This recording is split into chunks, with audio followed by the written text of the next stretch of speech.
بسم اللہ الرحمن الرحیم۔ السلام علیکم ورحمۃ اللہ وبرکاتہ۔ امید ہے کہ آپ سب خیر و عافیت سے ہوں گے۔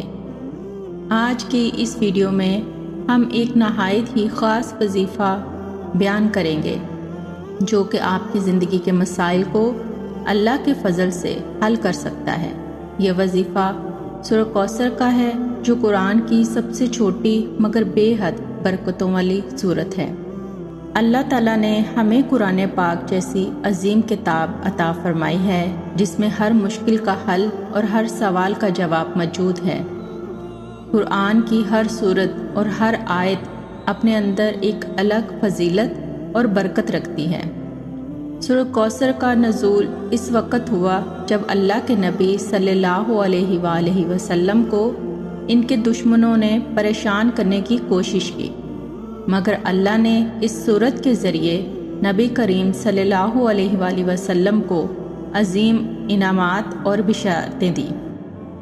سورہ کوثر کے بارے میں علماء کرام فرماتے ہیں کہ یہ سورت رحمت اور برکتوں سے بھرپور ہے۔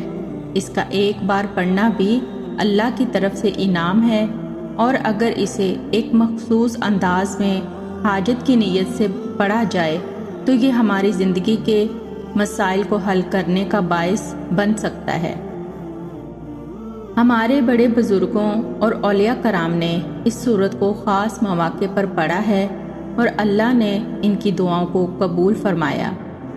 اسی لیے ہمیں بھی یقین کے ساتھ اسے اپنی زندگی میں شامل کرنا چاہیے۔ وظیفہ کرنے کا صحیح وقت اور تیاری۔ یہ وظیفہ آپ دن کے کسی بھی وقت کر سکتے ہیں، مگر بہتر ہے کہ اسے فجر یا عشاء کے بعد کیا جائے تاکہ آپ کا دل پرسکون ہو اور ماحول بھی خاموشی والا ہو۔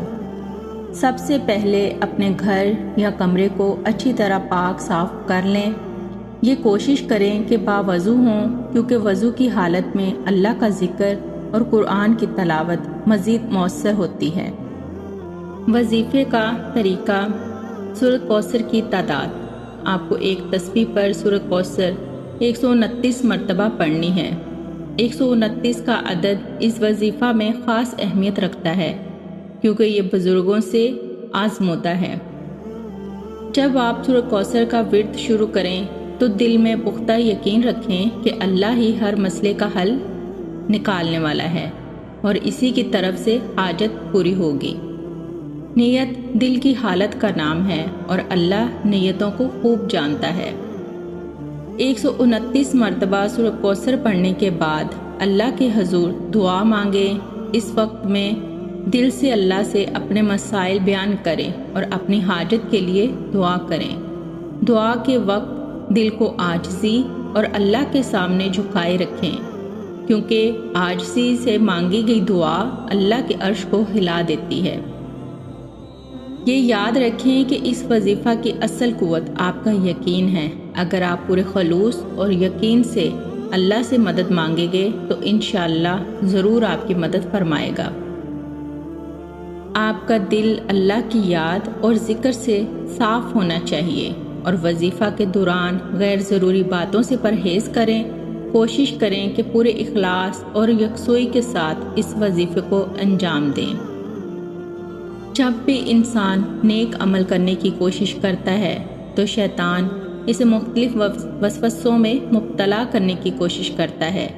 اگر دوران وظیفہ آپ کا دل بھٹکنے لگے تو فوراً استغفار کریں اور اپنی توجہ دوبارہ سے اللہ کی طرف مرکوز کریں۔ سورہ کوثر کے بارے میں یہ بھی کہا گیا ہے کہ یہ غربت اور تنگ دستی کو دور کرنے کے لیے ایک بہترین وظیفہ ہے۔ یہ سورت آپ کے رزق میں اضافہ اور اللہ کی طرف سے برکتیں حاصل کرنے کا ذریعہ بن سکتی ہے۔ بعض روایتوں کے مطابق اس سورت کو پڑھنے سے آپ کو روحانی سکون بھی ملتا ہے اور آپ کے دل سے خوف اور بے چینی کا خاتمہ ہوتا ہے۔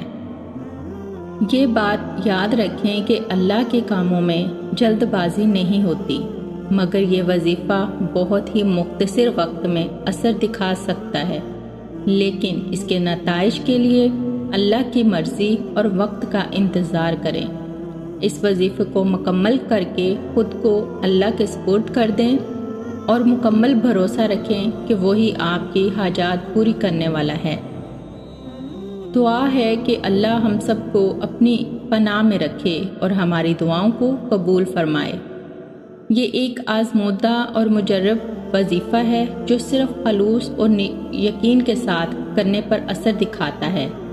اگر آپ کو اس ویڈیو میں دی گئی معلومات مفید لگیں تو اسے اپنے دوستوں اور خاندان والوں کے ساتھ ضرور شیئر کریں تاکہ وہ بھی اس وظیفہ سے فائدہ اٹھا سکیں۔ یا اللہ، تو ہماری تمام مشکلات کو حل فرما اور ہماری حاجات کو اپنی رحمت سے پورا فرما۔